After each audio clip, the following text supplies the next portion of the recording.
All right. So, firstly, thank you for making your time available this evening.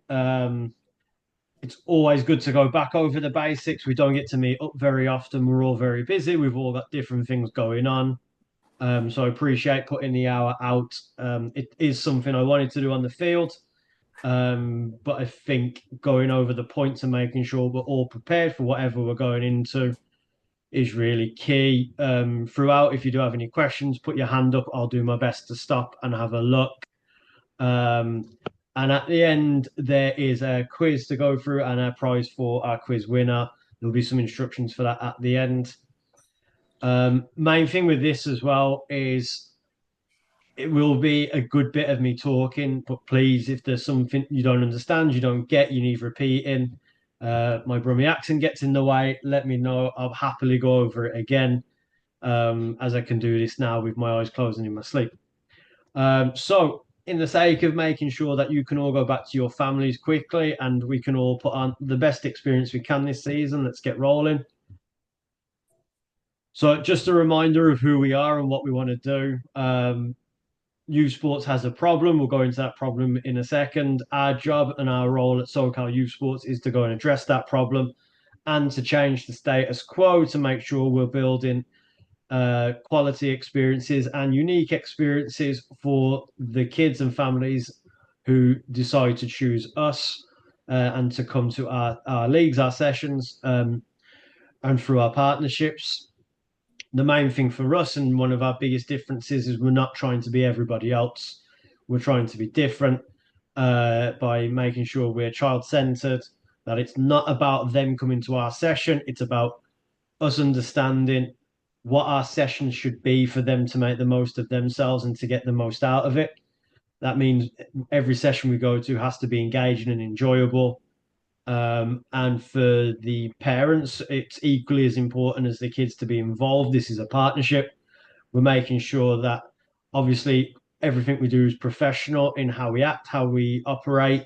We're research and evidence driven. We're not a group of 10 or 12 individuals who do what we want or do what's comfortable to us. It's about working as a unit, working as a team, and acting professionally in accordance to the program and the standards we set for ourselves. And again, making sure professional coaching is accessible to all kids, not just the 5% of kids who maybe can or have that vested interest or can afford to go and do that. Really key to understand that all the context as we go into it. What we're trying to do in order to accomplish all that is to really drive nano sports and in particular nano soccer. Um, Again, judged by the prefix, nano means really small. We're taking the whole game as within its context and then driving it down smaller again to drive the engagement for the kids. We don't want to follow traditional models where it's technique first and it's about dribbling today, passing tomorrow, and shooting. It's nonsense. It doesn't transfer to games. It's a marginal game at best, as I'm sure most of you've heard me say. The cones don't move, so why move them? Players move. Let's move the players to create the game itself. What we're trying to do in playing in context and using nano soccer is technically more touches. We want more capable but more confident players on the ball. We want to make sure we're driving decisions as much as possible and developing a greater understanding of the game. We play the game as the game sees fit, and forgive the pun around that, but the physicality of the game is not all out sprints and it's not definitely not doing laps and all that nonsense, suicides. It's really about understanding what tempo in soccer is, and the tempo of the game goes up and down. That's a tactical question for the kids to answer. It's a technical question for the kids to answer. But as part of our session design, it has to be, um, it has to match the game. And in playing nano soccer, we're given an accelerated version, a harder version of the game, but one that has the physical demands to match the bigger formats of the game for when they're older. And then psychologically, socially speaking, in the long-term development model, we're giving the kids more opportunities to succeed and fail. This is where learning lives. This is what we want to do for the kids and work with the kids and develop the characteristics of the kids. We all know that sport is a great theatre for life. So our job is to put on as many shows and as many plays as we can to make sure that theatre is again as enjoyable and engaging as possible for the kids. The reason for nano soccer is simply down to the statistics, and the kids have told us. The University of Notre Dame, Aspen Institute put out research just before COVID about why kids are quitting sports. Statistically, 72% of kids are dropping out of structured sports by the age of 12. 85% of kids who play a team sport for 3 years or so end up dropping out of sport. And the reason behind this and what the kids tell us is that there's too much criticism and yelling. They're bored when they're in their sessions, when they go to sport. There's an overemphasis on winning and a distinct lack of playing time. These are all things that Nano Soccer aims to address. We make sure that as many kids are in the game as possible. We don't like having substitutes in our games. We try to create unique environments and opportunities for the kids to play, whether it's doing the multiple one versus one, being flexible on our game formats, adding an extra player when necessary, or starting a second field because we trust the kids and we trust ourselves to teach the kids how to play and manage a field. Like many of you grew up playing in the street or playing in the playground at home. We don't need to be as formalized as what we need to all the time, which leads us into the boredom aspect and the emphasis on winning, as well as criticism and yelling. These are all adult driven behaviors into kids. The way we operate, the way we handle ourselves around youth sports and youth soccer is the result for the kids. Our job is to make it about the kids being child centric, but these are things we need to be aware of in about how we present ourselves, how we talk to the kids. And for us as coaches and as humans as well, we want to go to work. We want to have fun. Like the kids want to have fun when they come to our sessions, despite the ridiculous myths that kids aren't interested in learning. They do. They just like learning in a platform that they enjoy. The two things can go hand in hand. They can walk and chew gum. There's obviously the social outputs and the social advantages of playing sports by meeting new people and making new friends, as well as again a myth that competition some too much for some kids. Competition is great, but an overemphasis, a win at all costs attitude doesn't belong here with us. We can get kids to enjoy competition without that extra burden of pressure.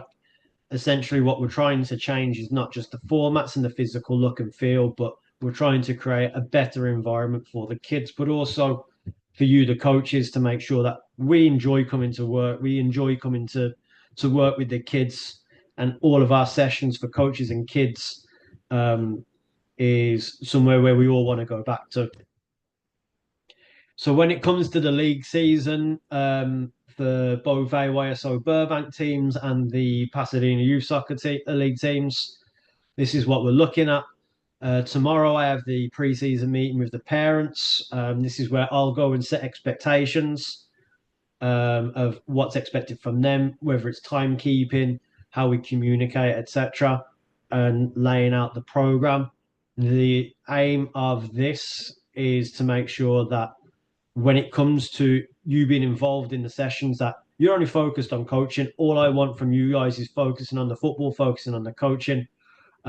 Clearly, I can't focus on writing in Canva very well as I'm missing letters and not change dates. I have to, but bear with me on that one. Burbank starts next week. For those of you involved in Burbank, I will have your schedules out to you after this meeting at latest tomorrow morning. The Pasadena Youth Soccer League starts the week after. The 11th of March is the first round of practices for PYSL. AYSO plays its first game a week on Saturday, so the 8th of March, with PYSL following on the week later. AYSO has a spring break through tradition of what they've done in their AYSO programs. That's something we've had to build into the program. PYSL does not. We'll continue through spring, but being aware that numbers might be shorter, we might have to put in teams together. For AYSO spring break, there will be no sessions, whether it's skills clinics, team practices, or games that week from the 17th to the 23rd. We restart on the 24th. The last game, weather permitting, as well as all the other things that can happen in California, will be the 3rd of May. Uh, any games that do get cancelled will be replaced. Any practices, we will try, but we are so squeezed with having to move practices for the school district, etc., that we can't always promise this. This isn't so much for you guys, but it might be a question that you get. So we want to be prepared when parents come to speak to us. In terms of, again, that pre-season meeting, that's my responsibility. I will set the standard and the expectation for the parents. We're very fortunate that we've got a huge retention rate in both programs, so it should be easy. For those of you that have been in this before, you'll definitely have some recognizable faces. For the new parents coming in, it's a case of we've got to over communicate. This is different to what fall looks like in AYSO. It might be different to a lot of the programs that the parents have been part of before. So my first role is to communicate with you guys, also to communicate and over communicate with the parents as much as possible.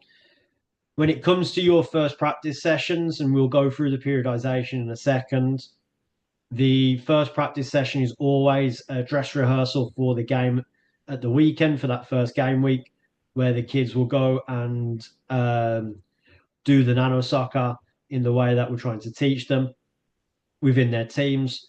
That's a 45-minute session. Then you'll welcome the parents in. The kids can go and play. That's up to you, depending on what you want. I'll give you free rein on that. But again, to introduce yourself to the parent, to reiterate some of the things that we talk about tonight, that will go on in the parent Zoom tomorrow.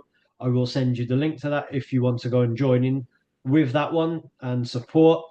And then to iron over any issues, it's usually around the use of the app. My son's name's actually my name. How do I change it? Anything that like that, or anything you can't answer, just send them to myself.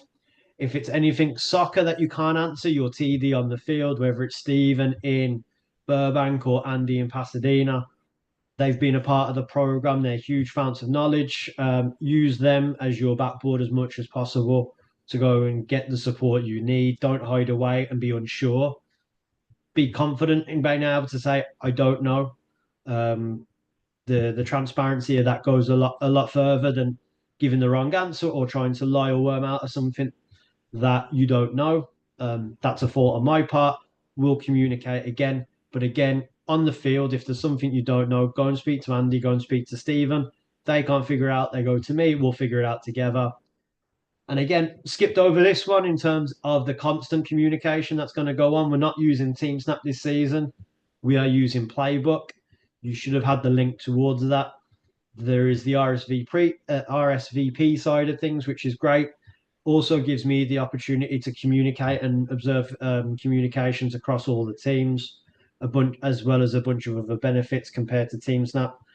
This is where you'll do all of your communication. Do yourselves a favor. Not all parents know the boundary line. That's fine. Again, in my preseason meeting, I'll set that boundary line, but communicate through Playbook. Try to avoid giving out your personal number. Again, when we come to coach, let's go and coach. Soccer is, as much as I would love it to be, is not the center and most important focus of our world. It shouldn't be for anyone else, but making sure that we communicate properly and we have the right channels to communicate, and people knowing that is really important and one of the biggest things to address with the parents. Let's keep it consistent. Let's keep it transparent. So everybody knows where they are and we all know what we're doing. Again, these are the links if you want to take a photo. I should have put in a QR code. But this is what you're looking for. It's not just Playbook, it's Playbook Connect. In terms of the core features of what each league season will look like and operate as, again, you as a head coach of a club, you'll take on the identity of the club. Everybody in your stead will play for Aston Villa or Liverpool, Man City, not Man United. Sorry, Stephen. And every every coach within the league, within your club, will have multiple age groups. You won't just have an age group here, an age group there. More often than not, you'll have the full plethora from U6 to U12 or U14 in AYSO. In terms of the match day setup, there are a couple of differences from last season. Again, every age group will play at the same time, at the same place every week, and have you as your coach, as their coach. And every match day will be you versus someone else, so we're not having to move to the best of our ability. Again, consistency is key. Make sure that the minimal amount of thinking and movement has to be done. Let's concentrate on giving the kids the best experience we can.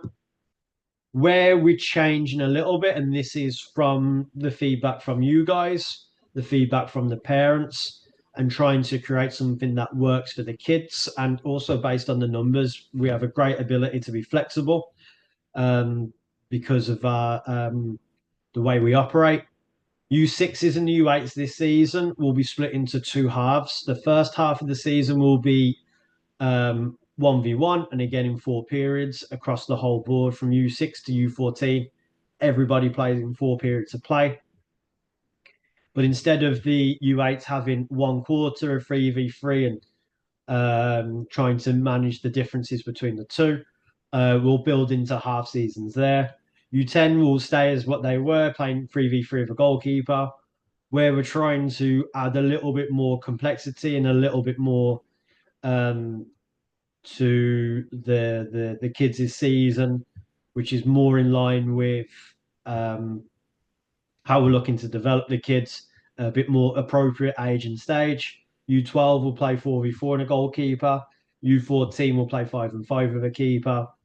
It allows us two things. Again, age and stage, the complexity of adding two extra people to the field really helps when it comes to going through each age group. But then we're minimizing the amount of players on the bench. The obvious question is, well, what if I don't only get 4 players to my session?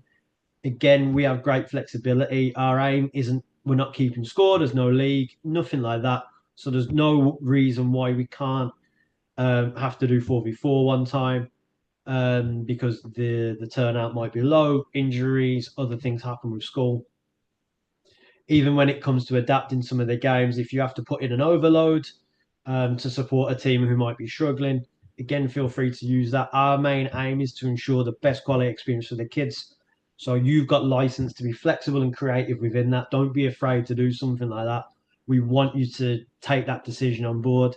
If it doesn't feel right, if there's too many kids sitting out, if there's something not quite there, please use your common sense, use your sporting knowledge, make the change where you think you need to make the change. If you're not sure, again, there's people around that can help you with that for the future. There is a structural change this season to PYSL. We've obviously been impacted by the wildfires. This has massively affected how many families we've got involved. We've been working with as many families as we can to get in to the league, offering scholarships. If anybody's in the area that knows families still looking to play, we can offer them that type of thing to them. We just want the kids to play. In terms of the structure change, we're looking at doing 3 clubs, so 3 coaches, 3 clubs. There'll be the normal fixture on a Saturday. It'll only be between the 2 teams. When it comes to the team that doesn't play, we'll put on an extra training session so the kids don't miss out. They still get their professional session. Where we can be clever, and this is addressed a little bit later on, is how we can move kids up and down an age group. And what we'll add into the structure, again, being aware that if you're only playing 2 clubs, you're playing 2 formats. We don't want it to get too stale too quickly. So week 4 and week 8 will be a jamboree. The age group will come in and we'll mix all the teams and get the kids playing as much as possible. Again, the teams and the clubs are on structures to get kids into a place and a time and to ensure there's a coach there. What we're trying to offer with this is a quality experience for the kids, regardless of the numbers. So again, similar to the previous point, making sure that we're flexible, we're creative. in how we address any problems for the kids, and again, give the kids the best possible experience. So again, hopefully this is familiar to most of you. You guys are part of the league. The league is split into clubs. The clubs have their own identities. Every coach is part of a club and the head coach for that club. You have multiple age groups within that. Some of you might have 5 age groups. Some of you have 3 age groups. Again, the hallmark of a quality coach is not just the ability to put on a good session. It's the ability to work up and down the ability spectrum as it is to work up and down the age spectrum as well. So we stay away from pigeonholing coaches. It's a way of developing you guys as much as it is about providing structure for the parents and the kids that they understand. When it comes to your role as a head coach, again, going back to the previous point about being consistent and transparent with the communication, one of the key areas of my conversation with parents tomorrow is knowing the boundaries, knowing the lines. When the kids come to soccer, we want the kids focused on soccer. When the coaches come to soccer, we want them focused on coaching. In order for us to do that, we need to make sure our partnership with the parents is solid. And from us as coaches, this really means communication. We put this in, I think it was last spring, and the ones that did it, when we were very consistent about the communication, we saw the least problems, or if a problem did come up between whoever was TD at the field and myself and their head coach, between the three of us, we were able to nip a lot of problems in the bud. And it came back in the responses to the end of season reviews last season and the season before. When we do this well, the season goes really well. So your Monday message is the first window of opportunity that we allow the parents to address any issues at from the game on Saturday in particular, or practice the previous week. It's the Monday message because we want to remove emotion away from the relationship when it comes to dealing with what's happened at a game. We want to keep everybody objective about this is for the kids. Emotions can really lean on the subjective side of things, and again, parents will be and should be passionate about their kids, and they should defend their kids, and that's right to go and do so. But when it comes to soccer and it comes to the environment, the parents are on the outside when it comes to the field. It's up for us to manage that. And the best way we manage that with the parents is that communication piece. So reviewing what happened in the previous week or game, previewing what's coming on, invite the feedback. Then we can address any negative feedback or try to explode any positive feedback and push that across the other teams is a huge part of that as well. But again, the key part there, and what I want for you guys as coaches, is to concentrate on coaching. Everything else, as long as you guys do this, and it's 10 minutes of using the templates that we set out and being consistent with it, everybody has a better season. The parents have a better season. You have a better season. Most importantly, the kids do. And then the Friday message is more of just a reminder of standards and expectations of make sure they've got plenty of water. If the weather report says it's extremely sunny, hat, sun cream, shade for themselves. That type of thing is to be addressed in the Friday message. We'll be offering the clinics again, as you can see in the bottom right-hand corner. If there's something you feel you can offer that is different to goalkeeping, shooting, skills clinics, etc., please let me know. I'm happy to go and work out a niche opportunity for you guys to go and do something you enjoy. Again, this is not meant to be a dictatorship as much as all my talking tonight will be. I want the feedback from you guys. If there's something you feel you can offer, let's go for it. So getting into the match days, this is what AYSO will look like this season. Very similar to the previous ones. Everybody's off the field by 1:45 too, as long as we all work together.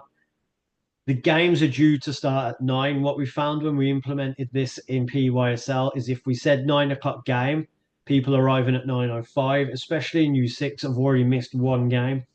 So again, being clear and consistent with the parents, 8:45 is the start of our session. That includes warm-up activity, that includes getting ready for the game. 8:45 is when we start. If you have to tell them it's 8:40, that's fine. but being clear and consistent that it's not when the game starts or kicks off, we need you there early. Your kid needs you to make sure that they are there early to make sure that they have the easiest transition into going and playing. The most where we've seen the most issues in this is when parents turn up late. And again, life happens. We're not trying to accuse. We're not trying to point fingers of blame. There's traffic. It's LA.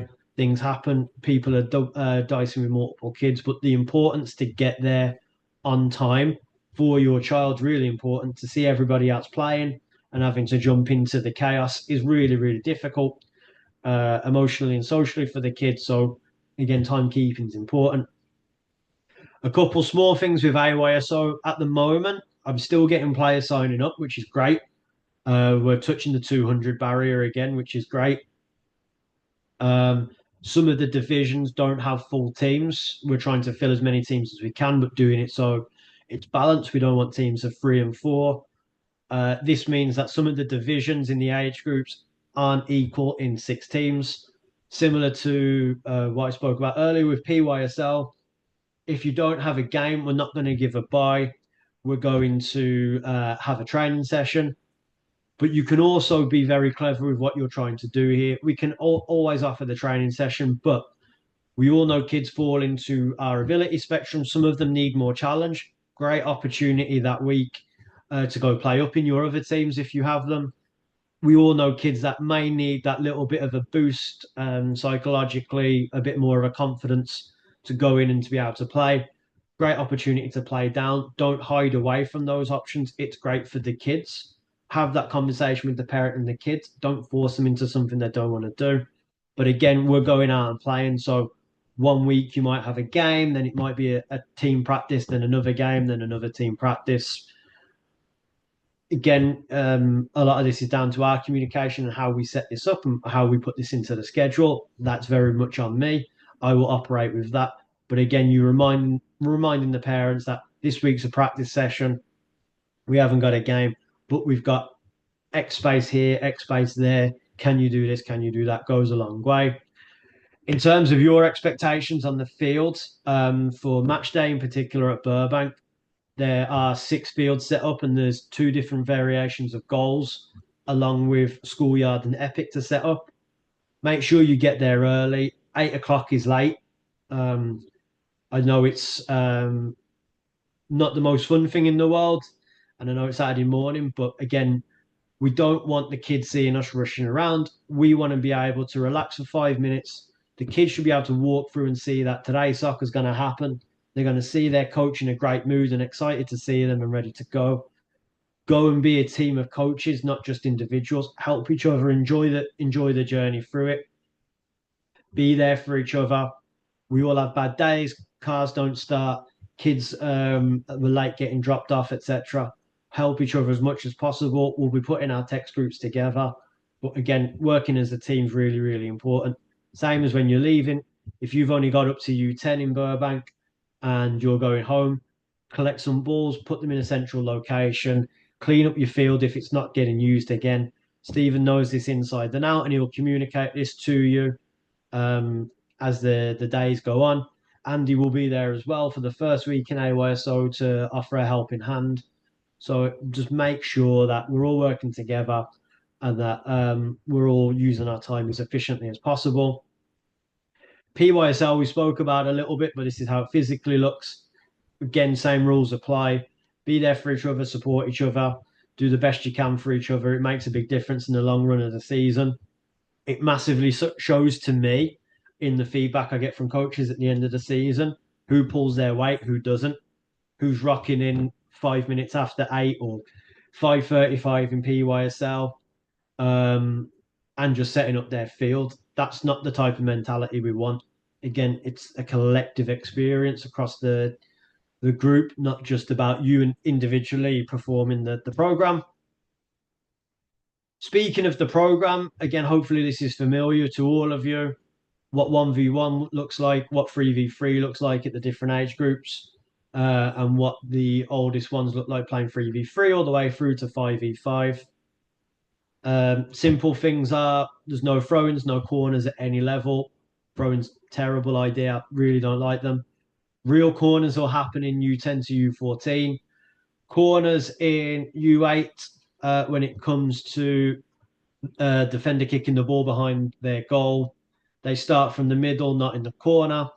Again, this gives us a good opportunity for the kids to move, and as always, they can pass or dribble the ball in. Um, from a corner, if they do dribble in, they do need to pass before they score, or at least move a little bit, i.e., go behind the retreat line before they can go and score. They can't go direct to goal and score. When it comes to practice, again, for us to be aware of the full context of the situation is really important. We don't do trials. We don't do the what's the we don't draft the kids. It's not the military. It's not the MLB. We don't need to. We're trying to create an environment and an opportunity for parents to get access to soccer and remove the obstacles from it. So we don't do any of those things. So it is by age group, and some people do have a buddy request as well, and we do make them happen as much as possible. That does mean sometimes within your team, you're going to have a wide plethora of ability and experiences. This is the key part of being a professional coach is being able to deal with that. The other side of that is week to week in the games. The games may need tweaking where through the buddy system in particular, some people have tried to stack a team. That's fine. It happens. Each their own. We're not going to cast judgment on it, but we are going to deal with it as and when we have to make sure that the kids get what they need. There is a program and a periodization involved. It's got 6 activities. Again, we want you guys to concentrate on coaching, not teaching each individual activity, taking 10, 15 minutes to do that every session.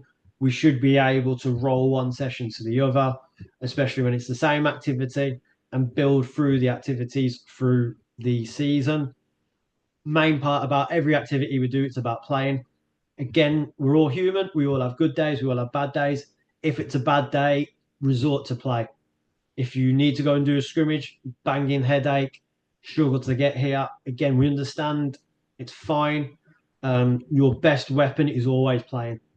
And again, there's people there to go and support you, text them, communicate with them, ask for help if we need to. In AYSO in particular, every age group is doubled up. If you've got a couple players, we can put them together. If you need help with a session that you're not quite getting or it's not quite clicking, again, resort to a game or ask for help. People have been here and done it before.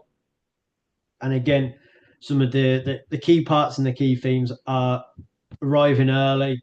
If your session's at 6:30, 6:25 is late, be there to support your teammates as much as possible. Communicate with me, communicate with the TDs that are there, communicate with the parents. So this is what our periodization looks like. Again, it's 2025, not 2024. I get it. With each age group across the board, it's first week is always introduction to their game formats that they're going to play in the season. This season with U8, you don't have to worry about the 3v3 in the first week. Just play the 1v1. And then you've got your sessions in there. Again, we double up and double over on the sessions. Everything's to an age and stage. This isn't to say that we don't want you doing your own things. What we are saying is when we're asking for these games to be played, these are structures. The hallmark of a quality program and quality coaches isn't their ability to have 1,000 sessions. It's the ability to change what they're doing with individuals, units, and full groups within those activities. You can have 1,000 activities in your back pocket, great, but how effective are they in getting what we want out of the kids, for them to have fun, to them to be engaged, and for them to learn? So again, this may seem simple. This may seem very, again, dictatorial. These are structures like any good quality institution. There are guardrails to make sure that whatever happens, that the quality of the program always shines through. Again, good days, bad days, etc. But following this is really important and will be one of the key measures the TDs are looking for. Not your coaching acumen necessarily to follow it to the T, but to be able to set up the basics and then adapt it as you need with whatever variation you need from it. Again, the big part of this for everyone is we've hired you. We like you as coaches because of what you bring as a personality, not just your coaching acumen. Go and use that. The structures are there for you to thrive as much as possible. Don't focus on the X's and O's so much. It's about the players and their experience and being able to affect the players as they play. For the U14s and the U12s, again, this got cut off, but we're very much looking into positional play practices by then, your 3v1, 4v2 rondos, and that type of experience. And that will be given to you as you have them. Just not every session has a U12 group within it. And then the next set of session, the next part is really reminders of what we're doing and why we're doing it. And again, I need these reminders more than anything when I get lost on tangents. Why are we doing this? What's the point? Really, it's to cultivate a love and a culture for the game. We want the kids to finish every session, every league season, to love the game more than when they first came and interacted with us. Our aim, again, isn't to produce the next Messi as much as we try to use the research and evidence to find the best pathway to it. We're trying to build that season ticket holder. We're trying to build the kid that asks dad and mum to go put Peacock on at 7 o'clock on a Saturday morning before they come out to us. We want them to love the game. We want them to understand the game. And I think the biggest thing in coaching, which always gets overlooked, we all have had coaches. We've all remembered the bad ones and the bad reasons for it. Don't be that person.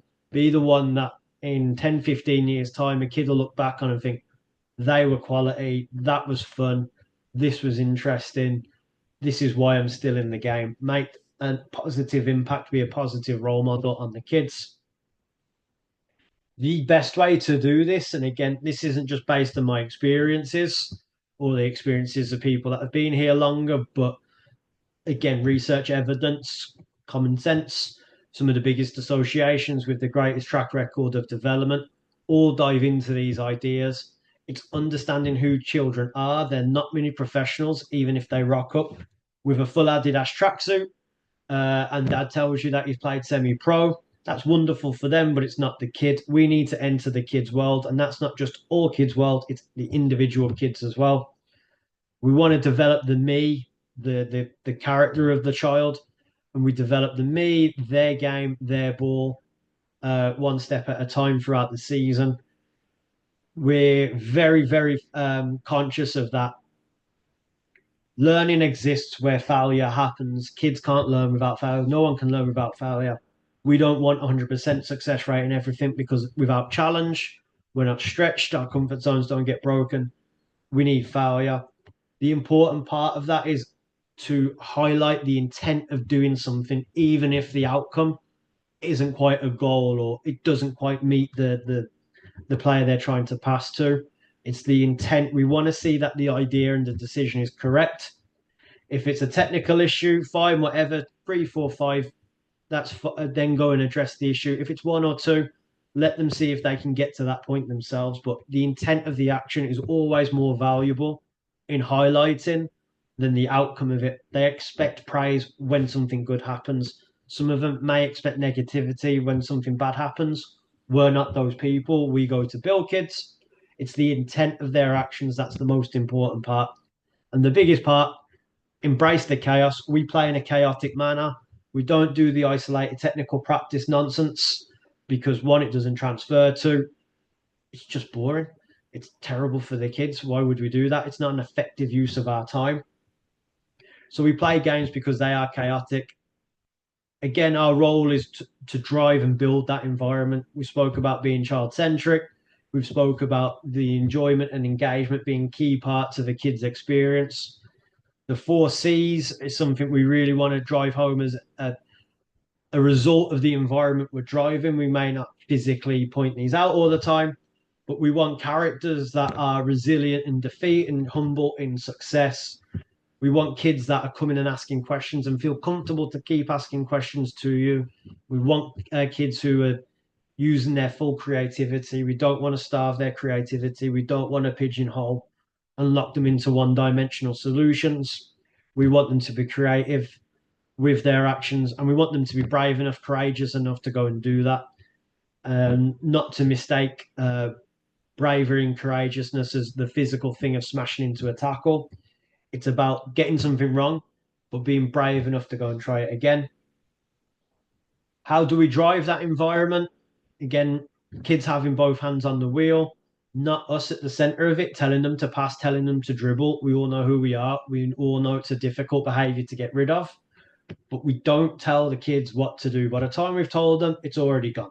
So why bother? We need the kids to make sure they're making their own decisions. We do this through the use of Nanosoccer and our small-sided chaotic games. And all of our games that we produce, they need to be realistic. They need to look like soccer and the principled elements of soccer.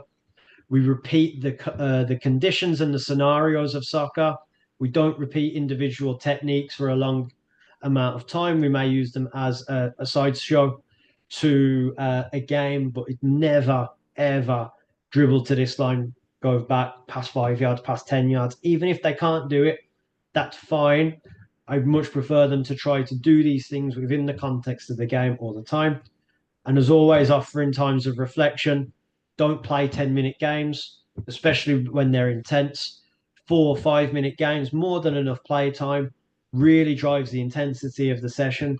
And then we've got an opportunity to go and reflect on the kids, not just to be linear and say, when you see this, do this, but what happened here, what happened there, why did that happen? Why was so and so difficult to play against? What did so and so do well? Can you role model behaviors based on your own solutions and your own abilities, but also the abilities and solutions within the peer group? And this is probably the most important slide of the lot, even though it's taken me 45 minutes to get to it. The coaching spectrum. And if there's one thing that you take away from this whole thing, it should be the understanding of what the coaching spectrum is. No kid is alike. Every kid that we work with will fit into the spectrum somewhere, from the least experienced with the underdeveloped abilities to the most experienced and most capable players on this side. Again, we want to strike balance between success and failure. We can't have these kids being 70% failing and only 30% success. We can't have these kids 100% being successful. We need to drive challenge. We need to drive the environment again in our actions and what we do and how we do it, not where we place the cones, but how we interact with the kids. So if we've got someone that's clearly struggling, give them a freeze penny, give them 5 instant replay cards during a game where they can freeze it and replay something or to take the ball back. Give them more value to their goals. For some kids, it will be harder for them to score goals. So give them extra little bit of carrot to go and do it. Really try and create an environment for them that they can succeed as well. For the ones who are good, and we all know these kids, they're probably the kids we'll be drawn to the most because they're the easiest to coach because they've got developed skill sets and understanding. This doesn't mean we don't challenge them, whether it's the two balls under the arms as they play and they can't drop them option. In the team game for the older kids in particular, this is probably the hardest condition I've ever seen implemented. And that can only take 1 touch or 4 touches because of the reading of the game that's required. Putting time limits on scoring, reducing the value of their goals, reducing the spaces they can use and score from, reducing the tasks that they can score in. These are all ideas where we can go and challenge kids. But again, understanding this is the one driving factor that separates an okay coach from an exceptional coach. The best coaches, even if they work in an academy, honestly, the best coaches are the ones that can go up and down this spectrum, that can go up and down the ages, that don't get pigeonholed into one area doing one set of things. If you've got that ability to be a chameleon, you are genuinely on the road to being an exceptional coach. Those people that can implement this are outrageously good coaches, and that's what we're all hopefully striving for. Some of the details in what we coach, again, it's never just one thing on its own in isolation. All of the games have all these type of things, and these are all things that we should have seen before. It's about getting a balanced diet for the kids, not being too heavy on one side or the other. Our session setups, again, this should be familiar to all of you, but always start with the end in mind. We don't want to be landing planes with the amount of cones we're putting down. We don't want to be moving goals around. Keep the setup simple. Stick to, again, the structures that we're setting with the games we're trying to play. But always thinking about how we're getting to the end. We want to play that scrimmage at the end. We want to have to do as little work and be as efficient as we can with the time. So making sure we're very clear about how we set up, what we're setting up, when we're setting up. Using spatial references and the thirds of the field is key. The coaching talking points we might deal with here is different to here. We won't talk about shooting here as we would in the final third, the defensive third, midfield third. You might be talking more in the defensive third about maybe protecting the ball or getting beyond the defender if we can. The midfield third might be turning backwards, twisting and turning a little bit more. The main point is the thirds of the field are good for you as catalysts to get to your endpoint. And for the kids, they've got that spatial reference point of what and when. We're cutting out some of the thinking and some of the nonsense in between getting to their end result. And as always, the 2-goal game is key. Space is the most difficult thing that we can teach to anybody, and spatial recognition. I'm sure some of you have played with adults that still struggle with this. So instead of pointing to something empty that has no reference point, we use the 2 goals as a reference point in particular with the younger kids to find the open goal. Any donut can maybe find a little bit of space, but can they get up? Can they get their head up? Can they look for that open goal? And then can they work out their path to goal? Can they twist? Can they turn? Can they tease? Can they trick the defender to get around them? Can they avoid dangers to get to that goal? Can their teammates spread out to find the open goal themselves and create themselves a path to go and score? Again, in our structures, very simple.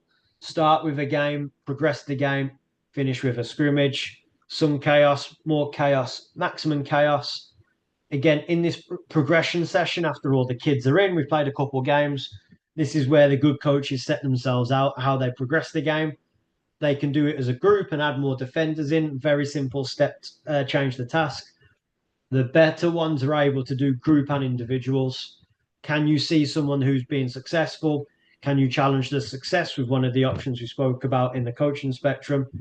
Can we get Jimmy here thinking about, instead of scoring from half a yard, can they score from 5 and 6 yards from the ocean? Can you use the spatial references? Can you use the game? Can you use the understanding of tactical and technical solutions to work with individuals to get more out of a game when they're being extremely successful? And as always, finish with their game. Doesn't have to be 2 goals like this. It's just an example. If the 2-goal game is out, use that. But always finish with the game. And don't be afraid to take the conditions of this game forward and put them in this game. You can give the blue team their own conditions. You can give one player on the red team their own conditions. But don't be afraid to put that in. Going forward, again, we can all see when a turn breaks down, but the best coaches, again, are able to tweak the experience, to tweak the decision-making process within the kids to elicit something else out, whether it's a tactical, technical, or physical solution to a problem. On the off chance that we have no goals, and again, this will be sent to everybody, we've got lots of options. There's no need to worry. We can still play nearly every game that we have under these umbrellas. This will be sent again, but there are cheat sheets available for you when we're talking about the coaching spectrum, rules, conditions, progressions for you all to go and use. And they all fall into different categories. One, this helps us, again, adapt the environment to the individuals, which is key, whether it's ball striking, giving extra goals for taking on a player, being able to win the ball back within a certain time frame, or whether it may be something more tactical about getting back in shape with our older teams to do tactical work without the boring version or the Jose Mourinho version of you stand here, you stand there. Being able to do it in context and in the game's key. Same with reflection, not just being boring and linear and being, when you see this, can you do this? Can you vary it? Can you get them to search for the solution, even if the solution or the answer is wrong? It's that searching is where the learning occurs. And again, just some simple elements to make sure we're all talking the same vocabulary. We've all got the same coaching vocabulary. When we talk tactical, This is what we're talking about. Do we have the ball? What are my options? Do we have the ball even if I don't? This is my checklist. If neither of us have the ball, very simple thing, get the ball back. Same with the technical solutions. When we're talking about moving with the ball, we're talking about spaces, big spaces, small spaces. They ask for different technical elements. Small spaces, we're twisting, turning, teasing, tricking defenders, trying to get out of small spaces into big spaces or to create a chance to score. When we see big spaces, we don't want small touches or scissors. We want to be big and explosive. Best analogy I can think of is this is the Messi solution. This is the Ronaldo solution. Big and powerful, massive touches, big speed, small, precise, concise, getting out of danger. When we're talking about passing and shooting, we're talking about striking the ball. Biggest differentiation is honestly whether what surface of the foot they're using and where I would start with most of this. Again, a technical solution, solving the problem. When we're talking about turning, it's where the danger is and what space is being occupied or isn't being occupied. Same with protecting the ball. When there's no space, we protect. In terms of the physical elements, because we're playing games, we're getting rid of some of that old school jargon and nonsense. We never ever do laps. We don't use physical exercise as a punishment. We play, and everything happens with a ball. We always play. That's where we get the best physical outcomes for the kids. Again, this is a game of tempo. Part of the technical and tactical thing is understanding the physical of when we play high, when we play low, when I need a breather, how do I do it technically, keeping the ball, protecting, using my arms. When I have to be explosive, how we do that, and when we do that. All those physical outcomes come within the game. We spoke about what we want to do with these. We want humble and resilient kids, great things to go through in life. This is how we really get to it.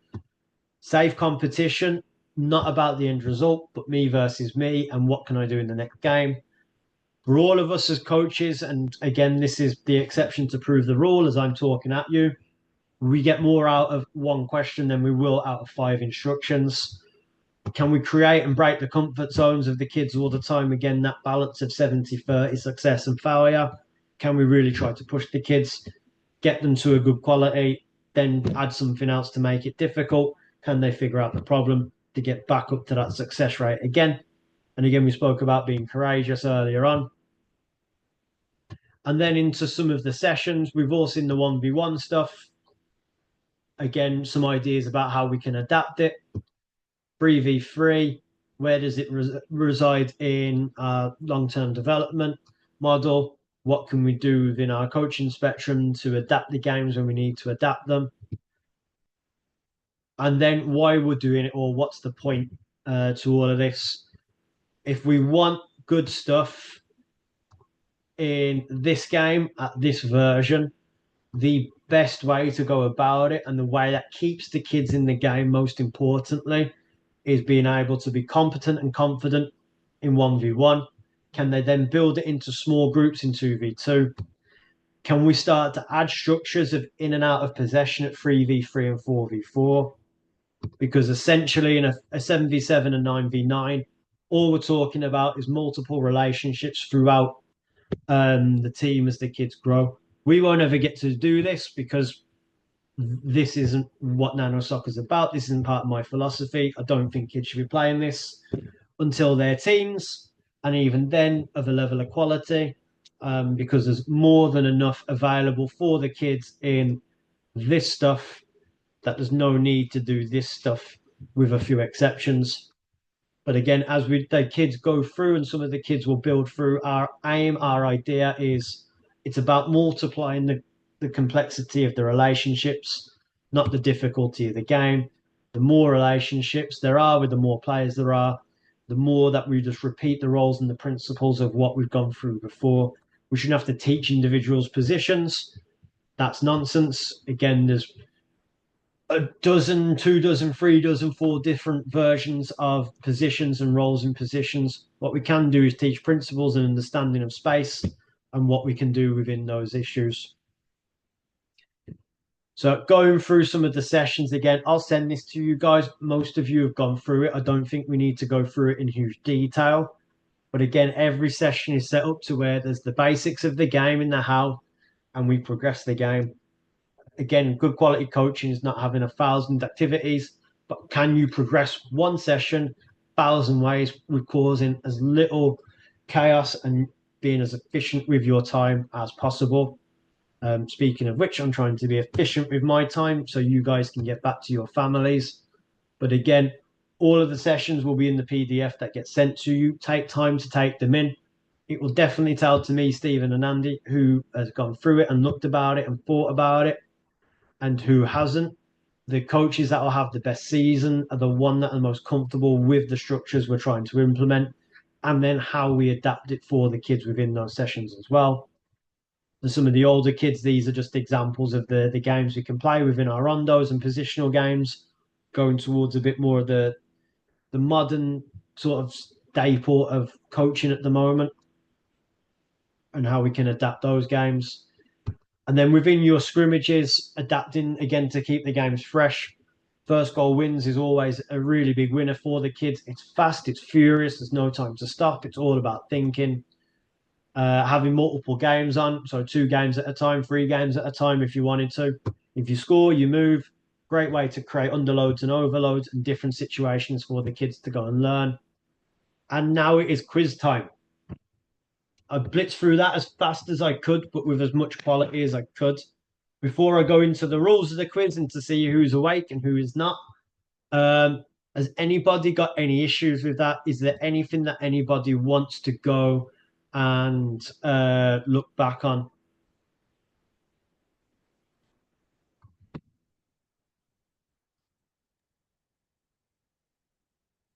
It was all very clear. Thank you. Awesome. Right, quiz time. This is how the quiz is going to work. In the chat is my cell number. Um, we'll go through all the questions and then the answers at the end. When you get your answer, just make sure you label your the questions being answered 1 to 5. It'll be very quick. And then you'll send me all of your answers when you get to question 5. The winner will get a $50 Amazon voucher to go and use. And I'll send this to you over email. If there is a draw at the end, I do have 2 tiebreaker questions, and we'll go through this as and to make sure everybody understands what's going on. So, question the first: what is the dropout rate of kids in sport in the USA by the age of 12? Do not put this into the chat. Do not say this. Start a text message to me and put the answer. Question 1, whatever the answer is.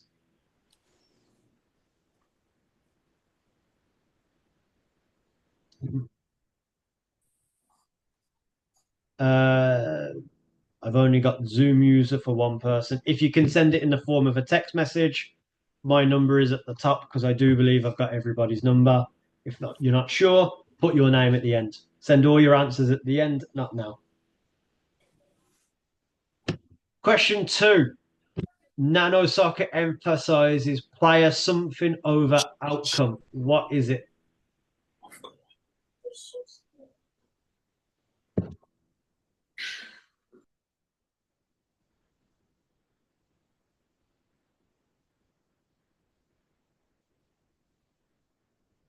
Really have to check my work more often. Question 3. And this is multiple choice. There is multiple answers to this. Which of the following is not? Sorry, let me do this again. 1 answer to this question. I changed the wording. Which of the following is not a reason kids quit sports?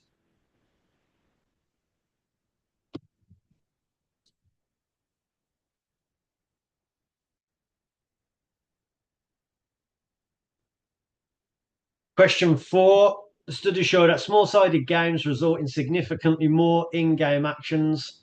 How many more touches does a player typically get in a 3v3 versus a traditional 7v7?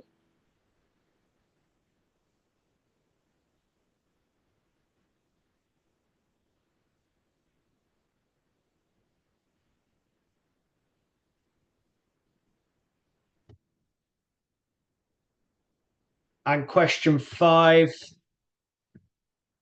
Traditional soccer drills often focus on isolated skills, but what important aspect do they typically lack? Players making decisions under real-time pressure, the ability to repeat the same movement over and over, a focus on perfect technique without distractions, coaches giving step-by-step instructions for every player. If there's any questions you need to go back and look at, let me know. Once you've got all of your answers, if you can send it in the form of a text message, again, my number is in there. And then we will get to our winner as quick as possible. Hopefully, we won't need our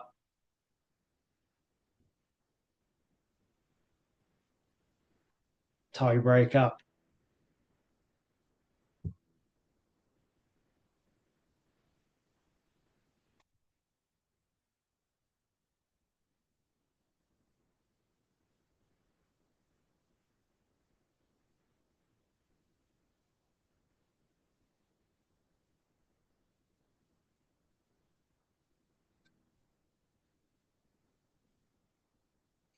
Thank you, Stephen. Thank you, Grace.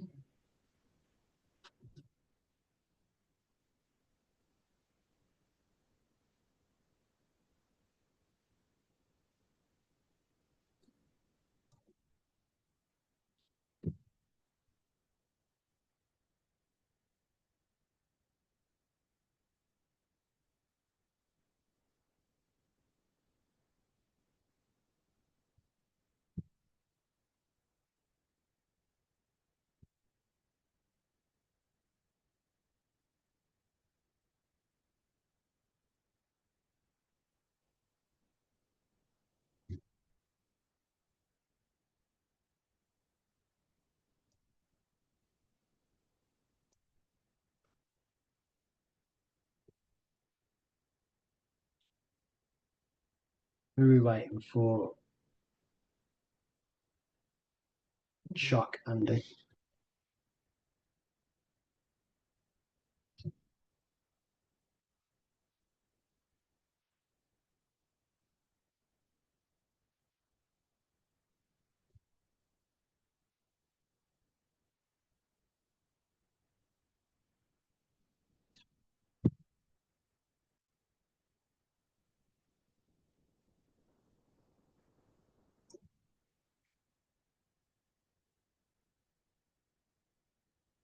'Gonna give you 1 minute to get your answers to me. Last couple. Looks like Andy, Brian.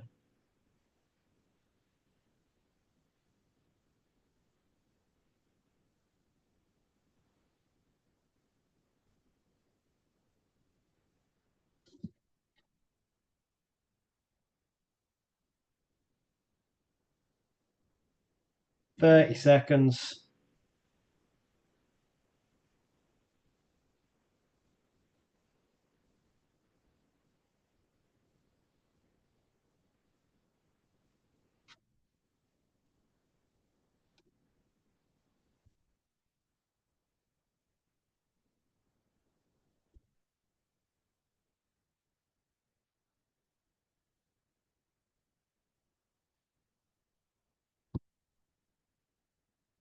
And time. There is no need for a tiebreaker. We do have one winner. We'll go through the answers first. 72% of kids drop out by the age of 12. Nanosoccer puts intent over outcome. I did do the slide wrong, but it's too much winning. Number 4 is 5 times more touches in a 3v3 for each player than a 7v7. And what does isolated technical drills miss out on? It's players making decisions under real game conditions, also known as context. If we decontextualize our sessions, we find it more difficult for the kids to transfer what they've learned into an actual game and performance when it matters. Our winner is Grace with a perfect score. Grace, I will email you your $50 Amazon voucher. Before we go, does anybody have any questions about what to expect this season outside of your timetable, which will come in the next 24 hours?